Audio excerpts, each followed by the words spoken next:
السلام علیکم ورحمۃ اللہ۔ حضرت جابر بن عبداللہ انصاری کی روایت ہے، انصاری نوجوان نے اسلام قبول کیا جس کا نام سالبہ بن عبد الرحمن تھا۔ یہ نوجوان رسول اللہ صلی اللہ علیہ وسلم کی خدمت کیا کرتا تھا۔ ایک مرتبہ رسول اللہ صلی اللہ علیہ وسلم نے انہیں کسی کام کے لیے بھیجا تو انہوں نے گزرتے ہوئے ایک انصاری کے گھر جھانک لیا تو اندر عورت غسل کر رہی تھی۔ اب اس نوجوان کو خوف لاحق ہوا کہ کہیں ایسا نہ ہو کہ میری اس حرکت کی رسول اللہ صلی اللہ علیہ وسلم کو بذریعہ وحی اطلاع ہو جائے، لہذا خوف اور شرمندگی کے باعث وہ واپس بارگاہ رسالت میں حاضر نہ ہوا اور وہاں سے بھاگ کر مدینہ کے پہاڑوں میں جا کر چھپ گیا۔ جب اسے غائب ہوئے 40 روز گزر گئے، جبرائیل نازل ہوئے اور فرمایا، اے محمد، آپ کا رب آپ کو سلام کرتا ہے اور یہ کہ آپ کی امت کا ایک شخص ان پہاڑوں کی اوڑ میں چھپا مجھ سے پناہ کی درخواست کر رہا ہے۔ رسول اللہ صلی اللہ علیہ وسلم نے حضرت عمر فاروق اور حضرت سلمان فارسی سے فرمایا کہ تم دونوں جاؤ اور اس نوجوان سالبہ کو تلاش کر کے میرے پاس لاؤ۔ یہ دونوں حضرات مدینہ منورہ سے پہاڑوں کی طرف تلاش میں نکلے تو راستہ میں مدینہ منورہ کے دفافہ نامی ایک چرواہے سے ملاقات ہوئی تو اس سے پوچھا کہ کیا تم نے ان پہاڑوں کے دامن میں سالبہ نامی کسی نوجوان کو تو نہیں دیکھا؟ اس نے کہا کہ شاید آپ لوگ جہنم کے ڈر سے بھاگے ہوئے نوجوان کے بارے میں سوال کر رہے ہیں۔ ان حضرات نے کہا، تمہیں کیسے معلوم ہوا کہ وہ جہنم کے ڈر سے بھاگا ہوا ہے؟ چرواہے نے کہا کہ وہ اس لیے کہ جب آدھی رات گزرتی ہے تو وہ اپنی پیشانی پر ہاتھ رکھے پہاڑوں کے دامن سے نمودار ہو کر اس طرح صدا لگاتا ہے، اے کاش تو میری روح کو بھی روحوں میں قبض کر لیتا اور جسم کو جسموں میں، اور مجھے فیصلے کے دن کے لیے مؤخر نہ رکھتا۔ عمر نے فرمایا کہ ہاں، ہم اسی نوجوان کی تلاش میں ہیں۔ تو چرواہا انہیں پہاڑوں کی طرف لے کر چلا، یہاں تک کہ جب آدھی رات کا وقت ہوا تو وہ نوجوان حسب معمول اپنی پیشانی پر ہاتھ رکھے نمودار ہوا اور وہی الفاظ دہرائے کہ اے کاش تو میری روح کو بھی روحوں میں قبض کر لیتا۔ اس دوران حضرت عمر نے چپٹ کر اسے گود میں اٹھا لیا تو اس نے پوچھا کہ رسول اللہ صلی اللہ علیہ وسلم کو میرے گناہ کے بارے میں معلوم پڑ گیا ہے؟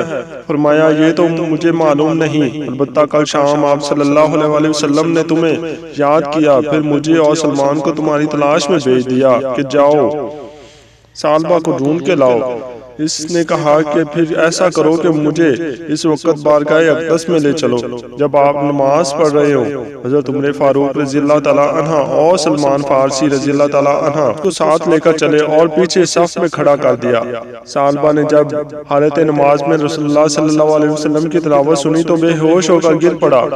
سلام کے بعد جب رسول اللہ صلی اللہ علیہ وسلم نے ان حضرات سے سالبہ کے بارے میں پوچھا تو عرض کیا گیا، یا رسول اللہ صلی اللہ علیہ وسلم، یہ رہا سالبہ۔ رسول اللہ صلی اللہ علیہ وسلم نے اسے ہلایا تو وہ ہوش میں آ گیا۔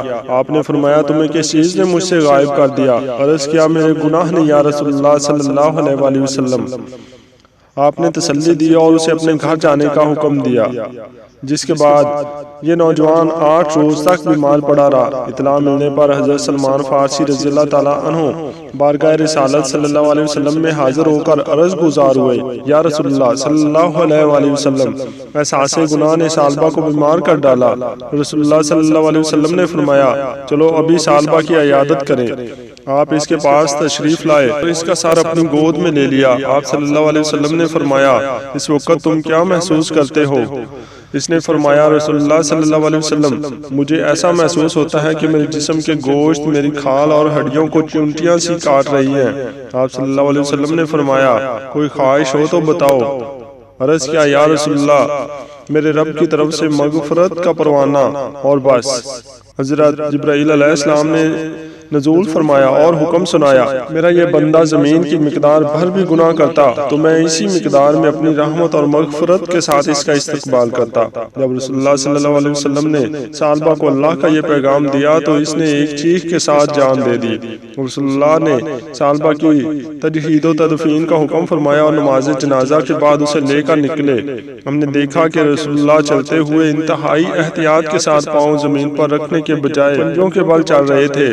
تدفین کے بعد رسول اللہ صلی اللہ علیہ وسلم سے اس کی وجہ پوچھی گئی تو آپ نے فرمایا قسم ہے اس ذات کی جس نے مجھے سچا نبی بنا کر بھیجا، وجہ یہ تھی کہ سالبہ کے جنازے کے ساتھ چلنے کے لیے آسمان سے اس قدر فرشتے نازل ہوئے کہ زمین پہ پاؤں رکھنا مشکل ہو گیا۔ اللہ رب العزت سے دعا ہے کہ اللہ تعالی ہم سب کو گناہوں سے محفوظ رکھے اور رسول اللہ صلی اللہ علیہ وآلہ وسلم کے اسوہ حسنہ پر عمل کرنے کی توفیق عطا فرمائے، آمین یا رب العالمین۔